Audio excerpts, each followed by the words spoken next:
So yun guys, happy Sunday. So hindi ko na nakunan, pero nakapalengke na ako, nakahiwa na din.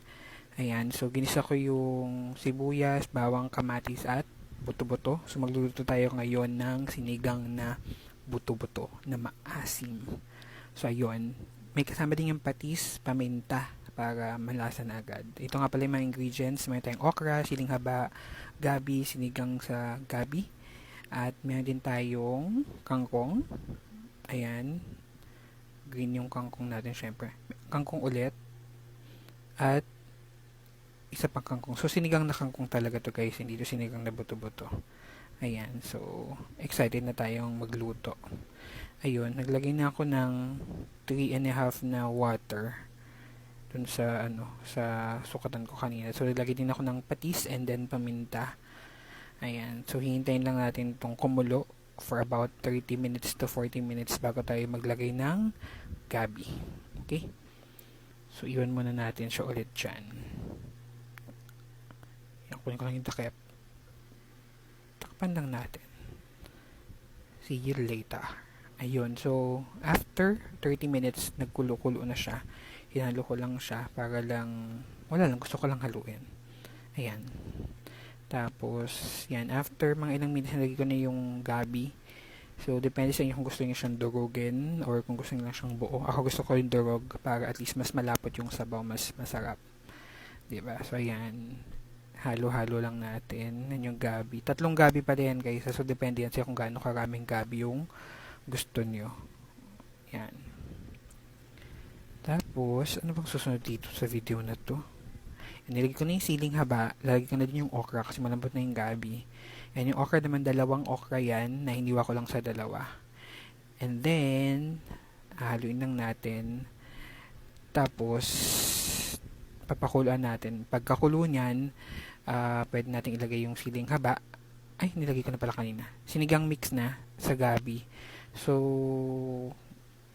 hindi ko siya, ubusin ko na lang isang buong sachet kasi mas masarap pag mas maasim, 'di ba? Yan. Yun. Tapos, naglagay din pala ako guys ng brown sugar kasi again, di ako magamit ng MSG but I don't have anything against those people na gumagamit pero mas preferred ko lang yung brown sugar na pangpataas nung lasa nung lutuin natin. Ayan. So, malapit na tong maluto. Huli natin ilalagay yung kangkong. Halo-halo lang kasi nilagyan ko siya ng asukal at sinigang mix.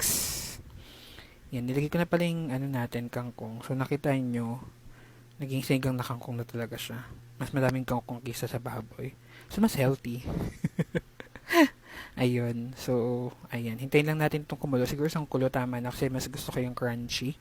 Yung talong, tsaka yung, anong talong? Wala palang, kangkong pala. Tsaka yung okra natin. So, mas masarap pag mas crunchy.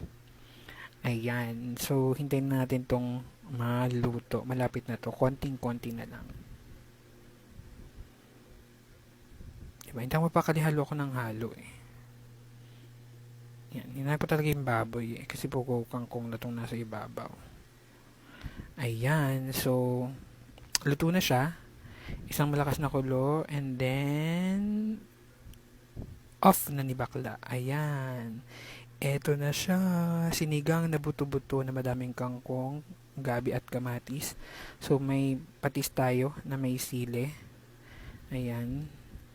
So, hindi ako lagyan ng sitaw kasi ayaw nila. So, dimihan ko na lang yung kangkong. Ayan na siya, kanin na lang ang kulang. And then, nag-iba pala ako ng sili sa kalamansi. Ayan. So, kasi favorite ko may patis, sili sa kalamansi sa sinigang. Ito na siya. So, ginupit ko lang yung sili and then dinurog ko din yung sili para mas maanghang siya. So, ano pang hinihintay natin guys? Kuha na kayo ng kanin. Salamat sa panonood. Bye!